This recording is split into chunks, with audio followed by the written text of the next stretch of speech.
अस्सलाम वालेकुम दोस्तों, इनसाइड पे मौज़म फ़खर में खुश आमदीद। दिन में ऑनलाइन गेम्स खेलने वाले सदर ने रात में अपने लिए मसरूफियात तलाश कर ली हैं। और ये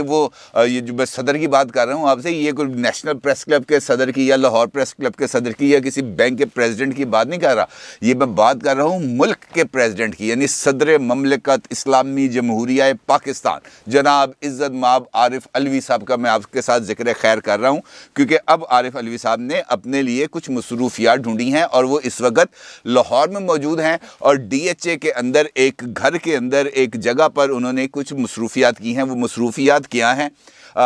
ऑनलाइन गेम का तो अब उन्होंने ख़ुद ही अपना ये शोशा छोड़ दिया था। इन मसरूफियात का उनको नतीजा क्या निकलेगा, किस किस्म का नतीजा निकलेगा, इस सारी सूरत हाल पर बात करेंगे। लेकिन चूँकि उनकी ये सारी की सारी मसरूफियात, आप ये मत समझिएगा कि कोई गैर निसाबी मसरूफियात हैं या कुछ ऐसी मशकूक किस्म की, मशकूक समझ रहे हैं ना, मशकूक किस्म की सरगर्मियाँ हैं जिनके नतीजे में उनको कोई और किसी किस्म की कोई अखलाकी सरगर्मी में मुलव्वस होने की बात नहीं कर रहे। लेकिन जो उनकी मुलाकातें हैं और जो मसरूफियात हैं, इसके हवाले से कुछ हंगामा खेज़ किस्म की इन्फॉर्मेशन मिली है, वो आपके साथ यकीनी तौर पर शेयर करूंगा। लेकिन वो जो उनकी मसरूफियात और मुलाकातें हैं वो किसी न किसी चीज़ से जुड़ी हुई हैं, और वो जिन चीज़ों से जुड़ी हुई हैं उनका जिक्र करूंगा। और उसके लिए आपको थोड़ा सा पॉलिटिकल जो इस वक्त मूड चल रही हैं पाकिस्तान के अंदर और पाकिस्तान के बाहर, उसके हवाले से भी थोड़ा सा अपडेट दूंगा। क्योंकि इस तरह लग रहा है कि जैसे मुल्क के अंदर नवाज शरीफ साहब, मुल्क से बाहर नवाज शरीफ साहब इस वक्त मरकज़ निगाह बने हुए हैं और मुल्क के अंदर मौलाना फजलुर रहमान साहब मरकज़ निगाह बनते चले जा रहे हैं। और इसकी दो वजूहात हैं। एक, मौलाना साहब की आज दो अहम मुलाकातें होनी हैं और इन दो मुलाकात में से एक मुलाकात हो गई है और एक अब से कुछ देर के बाद मुलाकात हो जाएगी। एक मुलाकात के अंदर एक तीसरी शख्सियत का पैगाम भी मौलाना साहब को पहुंचाया गया है। और ये तमाम जो मुलाकातें हैं ये सीक्वेंस हैं उस अमल का जो अब से कुछ दिन के बाद होने जा रहा है यकीनी तौर पर। और मौलाना फजलुर रहमान साहब इस वक्त मरकज़ निगाह भी बन चुके हैं। वजह एक तो वो लॉन्ग मार्च करने जा रहे हैं, दूसरा इन हाउस चेंज के लिए भी उन्होंने अपनी जो आमादगी है वो जाहिर की है, और तीसरा KPK के अंदर जो बलदियाती इंतखाबात में हैरान कुन तौर पर मौलाना साहब की जमात ने ना सिर्फ बर्तरी ली है बल्कि इस वक्त वो वहाँ पर जिसे हम कह सकते हैं ना गेम को कंट्रोल करने वाली एक पार्टी भी बन गए और शख्सियत भी बन गई, जिसके नतीजे में PTI से ताल्लुक़ रखने वाले बहुत से अरकान असेंबली जो अगला इलेक्शन PTI की टिकट पर नहीं लड़ना चाहते, उन्होंने भी मौलाना साहब के साथ अपने रवाबत को बढ़ाना शुरू कर दिया। खैर, आज जो पहली मुलाकात हुई मौलाना फजलुर रहमान साहब की वो होती है ANP के वक्त की, जिसकी सदारत कर जिसको लीड कर रहे थे गुलाम मोहम्मद बल्लोर साहब। बड़े सीजनड पॉलिटिशियन हैं, बहुत ज़बरदस्त पॉलिटिशियन है। ANP के साथ उनका बड़ा करीबी ताल्लुक़ रहा। और ये जो मुलाकात है यकीनी तौर पर ये KPK के पर्सपेक्टिव के अंदर की गई है। और चूँकि दोनों अपोजिशन की जमातें हैं और वो ये चाहते हैं अब कि अगला जो मरहला इलेक्शंस का होने जा रहा है बलदियाती इंतखाबात में, वहाँ पर इस किस्म की कोई स्ट्रेटजी बनाई जाए जिससे इमरान खान साहब की जमात को मुकम्मल तौर पर ही नॉकआउट कर दिया जाए और अपोजिशन को वहाँ से मुकम्मल और क्लैरिटी के साथ एक वॉक ओवर मिल जाए। दूसरी सिग्निफिकेंस इस मुलाकात की ये भी है कि इस मुलाकात में चूँकि ANP का मैं आपको बताऊं कि ANP वो जमात है जो पीपल्स पार्टी के साथ निकल गई थी PDM से, और मौलाना साहब ने ANP पर और पीपल्स पार्टी पर इसके बाद मुकम्मल तौर पर जो तनकीद भी की थी और ख़ासे उनके लिए सख्त अल्फाज का भी इस्तेमाल किया था। और उसके बाद फिर मौलाना साहब और ANP के दरमियान कुछ इतने ज़्यादा अच्छे रवाबत नहीं रहे। लेकिन ये एक आइस ब्रेकिंग मुलाकात भी है और एक नए आगाज़ की शुरुआत भी इसको कहा जा सकता है, क्योंकि एक लेफ़्ट की जमात, एक राइट की जमात, एक आज़ाद ख्याल जमात और एक थोड़ी सी कंजर्वेटिव जमात, इनका आपस में मिलना वैसे बड़ा मुश्किल था। इस मुलाकात के अंदर गुलाम मोहम्मद बल्लोर साहब ने आसिफ अली जरदारी साहब का एक खुसूसी पैगाम भी पहुंचाया है मौलाना फजलुर रहमान साहब को। इस मुलाकात में मौजूद एक शख्सियत का मतलब आप उसको सोर्स कह सकते हैं, उसकी तरफ से जो इन्फॉर्मेशन मिली है वो कुछ इस किस्म की है कि मौलाना साहब को आसिफ अली जरदारी साहब ने एक पैगाम पहुंचाया, क्योंकि मौलाना साहब KPK के बाद अब सिंध के अंदर एक्टिव होने जा रहे हैं और वो सिंध को और सिंध में पीपल्स पार्टी के लिए एक वो जो है ना, अगर वहाँ पर तमाम जमातें मिलके एक कोई अलाइंस बना लें और मौलाना साहब उस अलाइंस की क़यादत करें तो पीपल्स पार्टी की को वहाँ पर अच्छा खासा डेंट पड़ने जा रहा है। दूसरा, मौलाना साहब ने आसिफ अली जरदारी साहब के साथ राब्तों के बावजूद भी पीडीएम के प्लेटफॉर्म के ऊपर पीपल्स पार्टी की जो लॉन्ग मार्च है और उसको सपोर्ट भी नहीं किया, और पीपल्स पार्टी की तरफ से जो इन हाउस चेंज का ऑप्शन, अगरचे उन्होंने इस बात को तस्लीम कर लिया है लेकिन उसका भी बरमला एतराफ़ नहीं किया, जिसके बाद इस बात के इम्कानात पैदा हो गए थे कि ये किसी जगह पर कोई डेडलॉक आ गया। अब मौलाना साहब के ज़रिए, मौलाना साहब को ANP के ज़रिए जो आसिफ अली जरदारी साहब का पैगाम गया है, तो मतलब यही है कि जनाब आपके साथ बड़े अच्छे ताल्लुकात हैं, रहे भी हैं, कुछ उनका भी ख्याल करें और हमारे लिए इतनी गुंजाइशों को बंद ना करें कि हमारे लिए पॉलिटिकली आगे बढ़ना एक साथ वो ज़रा मुश्किल हो जाए, क्योंकि कल को आपको हमारी और हमें आपकी ज़रूरत पड़ सकती है। इस किस्म का ना कोई मिलता जुलता पैगाम आसिफ अली जरदारी साहब की तरफ से मौलाना साहब को भिजवाया गया। दूसरी एक अहम मुलाकात है और वो सिंध के पर्सपेक्टिव से है, वो है जनाब कि MQM का वफ्द भी मिलने जा रहा है मौलाना फजलुर रहमान से, और जिस वक्त तक आप ये वीडियो देख रहे होंगे तो उस वक्त तक यकीनी तौर पर ये मुलाकात हो भी चुकी होगी और इसकी कुछ ना कुछ खबर भी मीडिया पर आ जाएगी। इस मुलाकात के अंदर आमिर खान साहब और फैसल सब्जवारी साहब ये नुमाइंदगी करेंगे जो है MQM की, और ये जो मुलाकात है ये PDM का जो प्लेटफॉर्म के ज़रिए एक पहला बाज़ाब्ता राब्ता है हुकूमत की इत्तेहादी जमातों से। अगरचे इसके ज़रिए ये पैगाम दिया जा रहा है कि जनाब ये मुलाकात स्पेसिफ़िकली सिंध और कराची की हद तक महदूद है, क्योंकि जो पीपल्स पार्टी की तरफ से वहाँ पर जो बलदियाती कानून पास किया गया था, जो वहाँ की अपोजिशन जमातें हैं, ख़ास तौर पर MQM, उनको वो बिल मंजूर नहीं है और वो चाहते हैं कि मौलाना साहब भी उनकी सपोर्ट में आके खड़े हो जाएं ताकि उनको वहाँ पर कोई गुंजाइश मिले। लेकिन सियासत गिव एंड टेक्स का नाम होता है और यहाँ पर अगर आप किसी को कोई सपोर्ट एक्सटेंड करते हैं तो उसके जवाब में आपको उसी तरीके का रद्द-ए-अमल देना पड़ता है, वहाँ पर आपको उसी तरीके से रेसिप्रोकेट करना पड़ता है, अदरवाइज़ सियासत आगे बढ़ नहीं सकती। एक जानिब पीपल्स पार्टी के लिए कुछ मुश्किलात वहाँ पे पैदा करने के लिए MQM मुतहरक है, दूसरी जानिब मौलाना साहब ये चाहते हैं कि PDM के प्लेटफॉर्म से अगर बहुत जल्द इमरान खान साहब के ख़िलाफ़ कोई तहरीक अदम एतमाद पेश की जाती है तो MQM इस मौके पर हुकूमत के साथ ना खड़ी हो बल्कि वो PDM के प्लेटफॉर्म के ऊपर उनके साथ मौजूद हो और उनकी वहाँ पर सपोर्ट करे। और मौलाना साहब इन हाउस चेंज के अंदर एक अहम हुकूमती इत्तेहादी को अपने साथ खड़ा करने का 100% क्रेडिट लेना चाहते हैं ताकि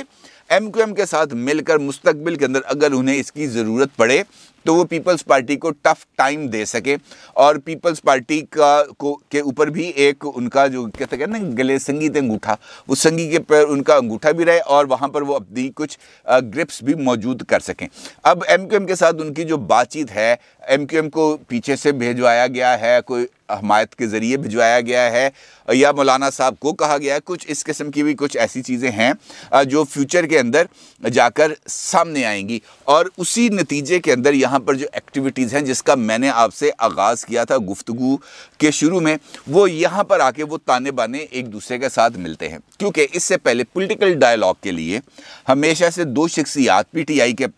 अगर हम पर्सपेक्टिव में बात करें तो दो शख्सियात थीं जो सामने आती थीं, एक जहांगीर तरीन साहब, एक परवेज़ खटक साहब। इसके अलावा इमरान खान साहब किसी और शख्सियत को इस लायक नहीं समझते थे कि वो पॉलिटिकल डायलॉग में अपोजिशन को या मुखालफ को इंगेज करें और उनके नतीजे में किसी एक सॉलिड जो पॉइंट है वहाँ तक पहुँच सकें। अब इस वक्त सूरत हाल यह है कि जहांगीर तरीन साहब तो बिल्कुल आउट है, इस वक्त PTI के किसी उस जगह पर बज़ाहिर तो मौजूद नहीं है। दूसरा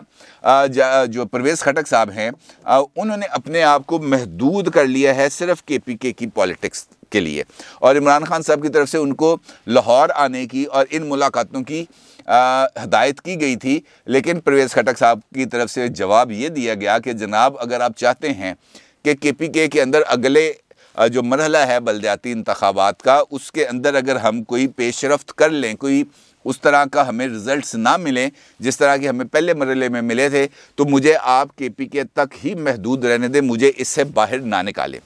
इमरान खान साहब खुद तो आके उनकी तो ये टेंडेंसी रही नहीं गई अब कि वो किसी जगह पर पॉलिटिकल डायलॉग कर सकें, और उनके पास परवेज़ खटक के बाद और कोई ऐसी शख्सियत नहीं है जो इस तरह के डायलॉग या इस तरह की फायर फाइटिंग कर सके। लिहाजा उनको सदर जो है आरिफ अलवी साहब, उनकी मदद लेना पड़ी। अब आरिफ अलवी साहब ने अभी खुद ही ये जो वर्ल्ड गेम इस वक्त चल रही है इसके हवाले से उन्होंने अपना स्कोर ट्विटर पर शेयर भी किया था, और फिर जब लोगों ने ऑनलाइन गेम, उन्होंने कहा जनाब ऐसे अड्डा वेला बंदा है तो कोई अड्डा टाइम ही कोई नहीं, कोई कम कर सिर्फ ऑनलाइन गेमिंग खेलता है। तो इस किस्म की तनकीद होने के बाद आरिफ अलवी साहब ने अपना वो ट्वीट तो डिलीट कर दिया था, लेकिन तनकीद जारी रही। अब देखें, दिलचस्प बात यह है कि ये गेम बनाई है जोश वर्ल्डी ने, और ये जो गेम उन्होंने बनाई थी ऑनलाइन, ये इनफैक्ट उन्होंने अपने महबूबा या पार्टनर के लिए ये गेम उन्होंने बनाई थी, और उसके ज़रिए इसको उन्होंने क्रेडिट इसका गेम का अपनी जो पार्टनर है उसको दिया था। खैर, आरिफ अलवी साहब की ये जिम्मेदारी लगी कि जनाब आप जाएं लाहौर और वहाँ पर जाकर जो पीटीआई के अंदर जो दो ग्रुप्स इस वक्त पंजाब के लेवल पर बहुत ज़्यादा मुतहरक हैं, इसको जाकर ज़रा डिफ्यूज़ भी करें और इनको अपने साथ इंगेज भी करें, ताकि फ्यूचर के अंदर पंजाब में अगर कोई इन हाउस चेंज की कोशिश करती है अपोजिशन तो उसका रास्ता रोका जा सके। अदरवाइज़ सेंटर के अंदर हमें अंदरूनी तौर पर हमें कमज़ोर नहीं होना चाहिए, तो उसका रास्ता भी रोकना चाहिए। अब दिन के अंदर ऑनलाइन गेम्स खेलने के बाद डीएचए के एक बंगले में ये मुलाकातें, सदर साहब की खुफिया मुलाकातें अरेंज कराई गई, और इन मुलाकातों में जो दो अहम तरीन पंजाब की पॉलिटिक्स के अंदर जो इस वक्त पीटीआई के लिए दो अहम तरीन ग्रुप ख़तरे जो उनके लिए बन सकते हैं, उसमें है एक खान साहब ग्रुप और एक है जहांगीर खान तरीन साहब ग्रुप। अब इन दोनों ग्रुपों में खान साहब से मुराद इमरान खान नहीं है, ये भी एक ऐन ही है लाहौर की पॉलिटिक्स में। तो इन दोनों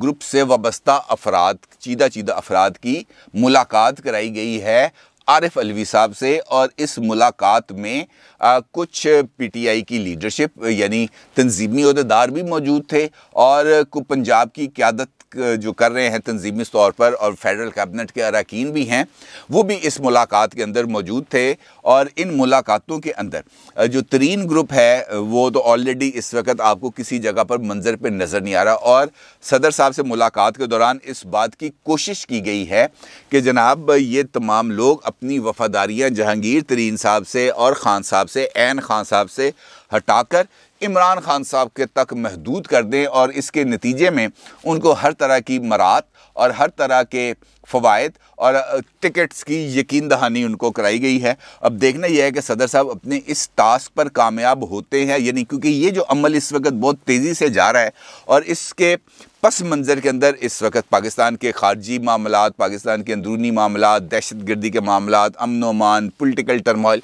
हर एक चीज़ मौजूद है। और बहुत सारी चीज़ें इस वक्त मार्च में मुमकिना तौर पर इमरान खान साहब की तरफ से कराए गए एक फ़ैसले से भी जुड़ी हैं, जो मुमकिना तौर पर कोई एक्सटेंशन या नई अपॉइंटमेंट के हवाले से हो सकता है। अब अगर एक्सटेंशन की बात करें तो मुझे एक इंटरव्यू है इरफान सिद्दीकी साहब का, जो उन्होंने ऑनलाइन एक न्यूज़ एजेंसी है उसको दिया, और इस ऑनलाइन न्यूज़ एजेंसी को इंटरव्यू में सेनेटर इरफान सिद्दीकी जो मुस्लिम लीग नून के रहनुमा भी हैं, उन्होंने भी एक एक्सटेंशन का जिक्र किया। इस वजह से मुझे ये एक्सटेंशन याद आ गई। वो एक्सटेंशन का मामला है जनाब राहील शरीफ साहब का। अगरचे राहील शरीफ साहब की तरफ से ये बात को बहुत ज़्यादा प्रमोट किया गया कि उन्होंने कबल अज़ वक्त ही इस बात का ऐलान कर दिया था कि मैं एक्सटेंशन नहीं लूँगा, और उस वक्त के ISPR की तरफ से भी बाज़ाब्ता तौर पर इस बात का ऐलान किया गया। लेकिन ये इंकशाफ इरफान सिद्दीकी साहब का मैं देखकर हैरान रह गया, क्योंकि इसके अंदर इरफान सिद्दीकी साहब ने ये बताया कि एक मुलाकात में जो नवाज शरीफ साहब के साथ हुई जनरल राहील शरीफ साहब की, उस मुलाकात में जनरल राहील शरीफ साहब ने ख़ुद नवाज शरीफ साहब से दरख्वास्त की कि मुझे मुद्दत मुलाजमत में तोसी दे दें। ख़ुद उन्होंने कहा कि जनाब राहील शरीफ साहब ने ख़ुद अपनी एक्सटेंशन की बात की थी नवाज शरीफ साहब से, और नवाज शरीफ साहब की तरफ से कोई रद्द-ए-अमल ना आने के बाद ये जो है राहील शरीफ साहब उन्होंने मुश्किलात पैदा करना शुरू की जो है नवाज साहब की गवर्नमेंट के ख़िलाफ़, और उनके लिए उनके राह में हर तरह की रुकावटें खड़ी की और उसके नतीजे में फिर आगे धरने शरने और इस किस्म की चीज़ें की गई। इरफान सिद्दीकी साहब ने इस मामले को इसके साथ जोड़ा है। अब अगर इरफान सिद्दीकी साहब की इस बात को इस एक्सटेंशन और मौजूदा सूरत हाल के साथ जोड़ें तो यहाँ पर भी कुछ ऐसी ही मुमासलियत नज़र आती है, कुछ हर्डल्स वैसी नज़र आती है। हो सकता है कि बाजवा साहब एक्सटेंशन ना लेना चाहें, लेकिन चूँकि इरफान सिद्दीकी साहब ने ये बात करके इनफैक्ट एक पुराना गड़ा मुर्दा खोला, और उस सूरत में खोला कि जब खुद उनकी तरफ से ये बातें आ रही थी, मैं तो एक्सटेंशन नहीं लेना चाहता, मैं तो अपनी मुद्दत पूरी करके चला गया, मुझे तो कोई डर खौफ नहीं है। तो ये मामलात ऐसे भी हो सकते हैं, और उसके लिए जो दोनों तरफ हैं, हिज़्ब इक़्तिदार और हिज़्ब इख्तिलाफ, दोनों ने अपने लिए एक पेशबंदी का माहौल बनाया है। अब देखना ये है कि हमला कौन करता है और कौन दिफा करता है, और अगर हमला पूरी कुव्वत से होता है तो क्या उस दिफा को नाकाम बनाया जा सकता है, इसका फ़ैसला आने वाला वक्त करेगा। अपनी राय का ज़रूर इज़हार कीजिएगा। आपका बहुत शुक्रिया। अल्लाह हाफ़िज़।